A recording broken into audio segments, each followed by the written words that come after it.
Moin Moin und herzlich willkommen zum zweiten Teil der kleinen TWS Horrorschau. Im vorherigen Video hatte ich euch ja gezeigt, wie man eine Totenkopfmaske aus Plastik mit etwas Hartschaum zu einem Felsen verbastelt und wie man dabei hinter den Augen noch einen Höhleneingang anlegt und darunter einen Sockel mit Treppen baut. Mittlerweile sollte die Grundierung auf dem Modell auch getrocknet sein, also kann es nun direkt weitergehen. Und dafür wird Rinde benötigt. Ich nehme Korkrinde, denn die lässt sich relativ einfach zuschneiden. Aber natürlich gehen auch Rindenmulch oder andere Rindenstücke. Der gesamte Felsen wird dann per Heißkleber mit dieser Rinde beklebt, wobei ihr das Totenkopfgesicht natürlich freilasst. Nur die Übergänge sollten verdeckt werden.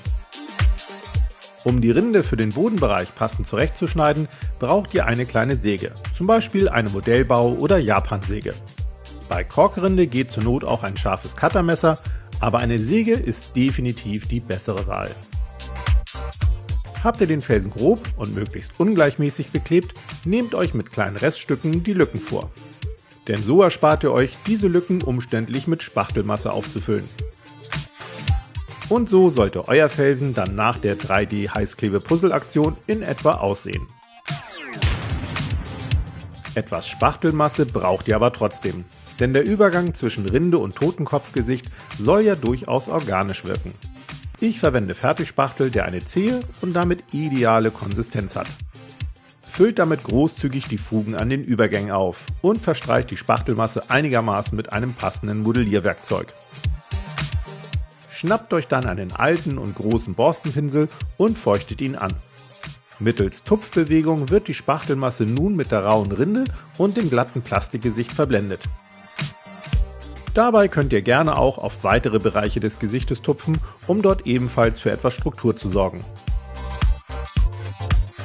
Ist das erledigt, werden die Boden- und Treppenbereiche noch mit Sand und Steinchen gestaltet. Ich nehme wie üblich Holzleim und einen feuchten Pinsel, um dann kleine Steinchen und Sand drüber zu streuen. Lasst dann alles etwa 24 Stunden lang stehen, damit der Leim durchtrocknen und die Spachtelmasse aushärten kann. Danach kann es mit der Bemalung losgehen und da möchte ich euch mal etwas Neues zeigen. Wie ihr wisst, bin ich ja ein großer Fan von Nass-in-Nass-Verläufen. Allerdings funktionieren die nicht auf jedem Untergrund bzw. nicht auf jeder Grundfarbe gleich gut. Am deutlichsten wirkt der Effekt auf hellen Untergründen. Daher wird eine hellgraue Grundierung angemischt und damit das gesamte Modell bemalt. Die glatten Gesichtsbereiche müsst ihr vielleicht zweimal grundieren und auch die Korkstücke dürften sich etwas widerspenstig zeigen. Denn Kork ist wasserabweisend, daher müsst ihr gegebenenfalls die Farbe in die Rinde hineinschrubben. Dennoch, hier und da und vor allem in die tiefen Vertiefungen werdet ihr nicht hineingelangen. Das ist aber auch okay, wenn diese frei bleiben. Ansonsten helfen hier ein paar gezielte Sprühstöße aus der Spraydose, zum Beispiel mit Coax White. Nehmt dann ein reines Weiß und einen großen Pinsel, um damit den gesamten Felsen trocken zu bürsten. So hält ihr die Kanten auf und habt anschließend neben den dunklen, tief liegenden Stellen und den hellgrauen Bereichen noch strahlend weiße Highlights. Mischt euch nun verschiedene Washes an. Verdünnt dazu ganz einfach Acrylfarben mit etwas mehr Wasser als üblich.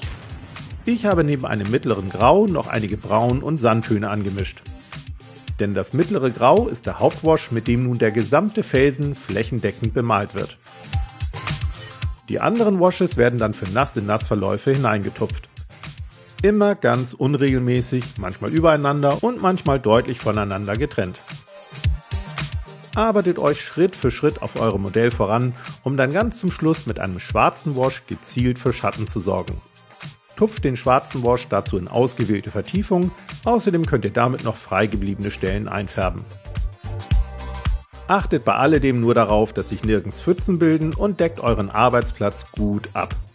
Denn durch die viele Flüssigkeit ist diese Bemaltechnik schon eine kleine Sauerei. Sobald dann alles richtig gut durchgetrocknet ist, könnt ihr mit einem Hellgrau und einem hellen Sandton noch ein paar Trockenbürst-Highlights setzen.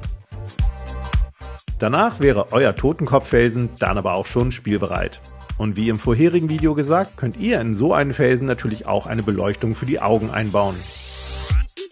Oder den oberen Schädelteil als Plattform gestalten, da sind der Fantasie wie immer keine Grenzen gesetzt.